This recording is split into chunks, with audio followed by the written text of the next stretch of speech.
I think we know by now that nothing comes second to writing at this point.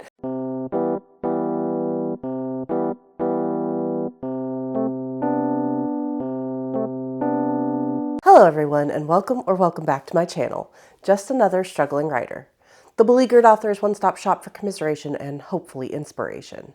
My name is Carrie Scher, and I am just another struggling writer. Well, today I had hoped to bring you a really exciting weekend writing vlog where I attempted to get as many words as I conceivably could over a single weekend, hoping for close to 10,000 in the hopes of advancing my current draft as far as possible with the ultimate goal of completing the draft by March 31st. And then, what's that quote? Men make plans, God laughs. I ended up getting just really sick. It had completely wiped me out, not just Thursday, but Friday. I did work on Saturday, but by the end of the day, I was completely wiped and I didn't get anything done on Sunday either. So my big writing weekend turned into one moderately good writing day, and that was it. Today, I'm like 75% better. I'm still feeling a little bit congested. You could probably hear it. And I am still feeling pretty tired, but I still wanted to bring you guys a video. And I remember seeing this "Authors Are Weird" tag on Emma Bennett's channel, which I will have linked above and below if you want to go check her out. And I thought that would just be a really fun, low energy video for you guys. So without further ado, the "Authors Are Weird" tag. Question 1.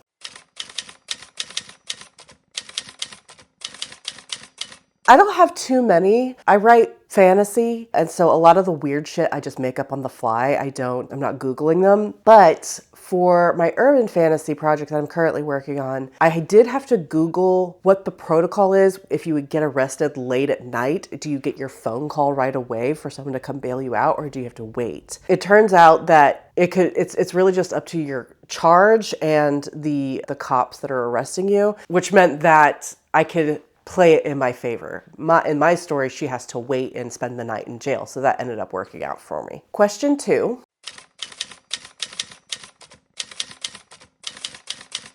I have actually one time, there was a particular person in my life, I won't go into the details, who had very severely wronged me, and I made them a villain character in one of my stories. The joke was on me though, because I actually ended up feeling like really attached to this character. I was really proud of the work I had done with them. They are a non-binary spy for the enemy kingdom, and I just really enjoyed developing them into this villain character. So ultimately the joke was on me because while they were a villain, I did become like proud of the work I had done. I don't want to say like I was fond of them, but in a way, in a writerly way, I kind of was. So that was the cosmic karma, I guess, coming back for me. Question 3.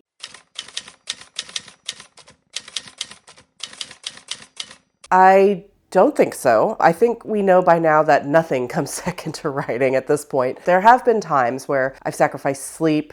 I have delayed certain things to get my writing done. Certainly during the heyday of NaNoWriMo, there were things like dishes that didn't get done, but I don't think I ever sacrificed hygiene. Question 4.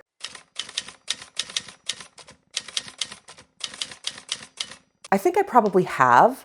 I especially like to, when I'm writing diversely, look up names, especially surnames that are common to a certain cultural group. But more than baby name websites, I think I actually rely on my job. I do have a client-facing job, and so I come across a lot of names. And so there will be times where I've gone, that's a really interesting name, or that's kind of unique, or I haven't heard that too often, and I'll kind of sock it away at the back of my mind and save it for characters. So yeah, maybe not baby name websites, but my job. Question 5.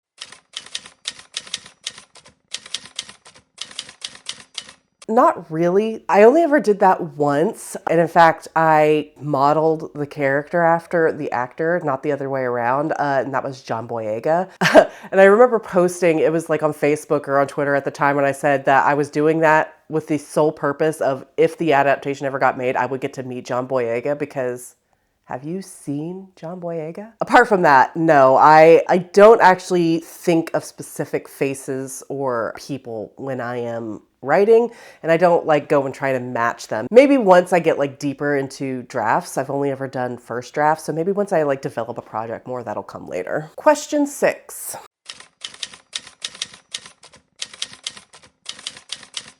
Not a ton. I do work things through in my head, and I probably have verbalized it out loud before, but not a lot. Most of my brainstorming is done in bed, so I could conceive that if I'm laying in bed by myself and I'm working through something, I could conceive where I would say it out loud.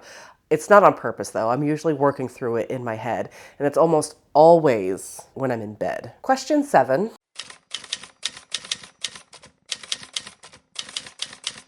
And again, this goes back to the actors and actresses thing. No, I don't think of people as being my characters. And this is kind of a me problem, but I'm not super like imaginative, and I don't think in super well-defined detail about characters or setting. I always thought that was just a me problem and like coming from a fan fiction background, but I recently heard a term that kind of describes it. So there's something called aphantasia, is when your brain doesn't form or use mental images as part of your thinking or imagination. I don't think that's quite me, but it is that part of my brain does like operate very low. I'm not super imaginative when I'm reading especially, and I have found that I find it hard.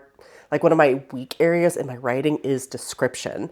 I just don't think about it really. I am thinking more about the action and the plot and the moving and like the character dialogue and like the internality of what's going on with the characters, not how they look or where they are so much. No, I don't stare at strangers. In fact, I would say I am the opposite spectrum of weird in that I barely even know what my own characters look like. Question 8.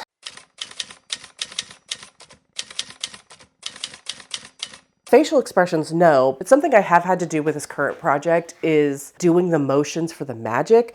My magic system is based on physical movement, and there have been times while I've been drafting where I've been like, do these movements make sense? And so I'm like doing them first to make sure that they're physically possible and not awkward.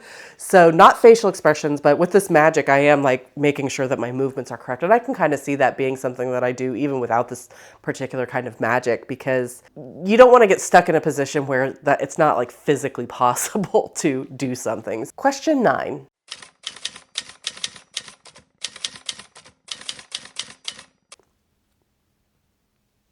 Kinda. I'll just leave it at that. And finally, question 10.